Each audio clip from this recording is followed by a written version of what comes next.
Contracts which cannot be specifically enforced, Sections 10 to 13. The Specific Relief Act, 1963, under Sections 10 to 13, explains which contracts can be specifically enforced and which cannot be specifically enforced. Specific performance means actual enforcement of the contract by the court instead of awarding damages. These sections are very important for LLB examinations.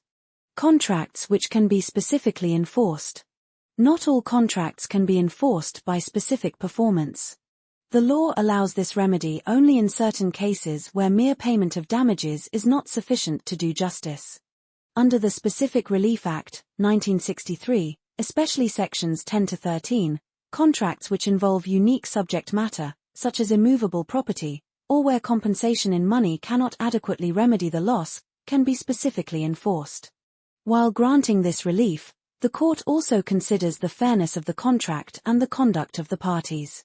Thus, contracts which can be specifically enforced are those where actual performance is necessary to achieve justice.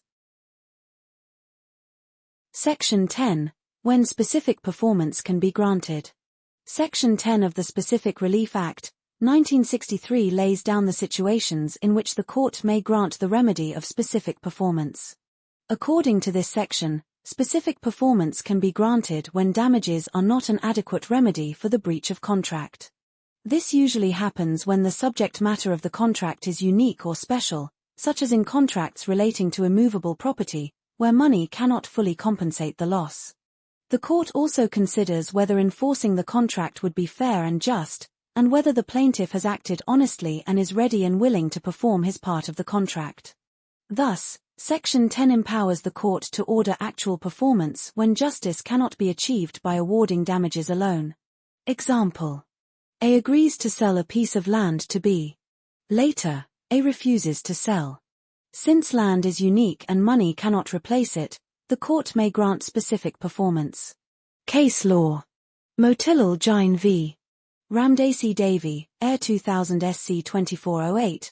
Mere delay is not a ground to refuse specific performance if the plaintiff is ready and willing. Section 11. Contracts made by trustees. Section 11 of the Specific Relief Act, 1963 deals with contracts made by trustees. According to this section, a contract entered into by a trustee can be specifically enforced if it is made within the powers of the trustee and for the benefit of the trust.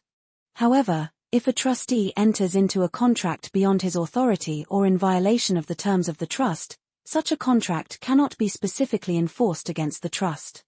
Thus, Section 11 protects the interests of the trust while allowing enforcement of lawful and authorized contracts made by trustees.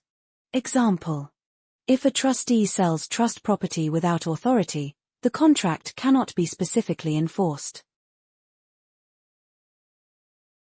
Section 12. Specific performance of part of contract. Section 12 of the Specific Relief Act, 1963 deals with specific performance of part of a contract. As a general rule, the court does not grant specific performance of only a part of a contract, because a contract should be performed as a whole. However, this section provides certain exceptions. The court may allow partial performance when the unperformed part is small or insignificant and compensation can be given for it, or when the party seeking performance is willing to forego his rights over the remaining part. Thus, Section 12 permits partial specific performance only in special circumstances to ensure justice. Example.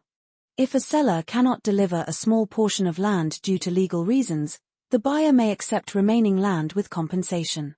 Case law. Carter Singh v. Harjinder Singh, partial specific performance allowed where justice demands. Section 13. Rights of purchaser against person with imperfect title. Section 13 of the Specific Relief Act, 1963 protects the rights of a purchaser or lessee when the seller or lessor has an imperfect title at the time of making the contract.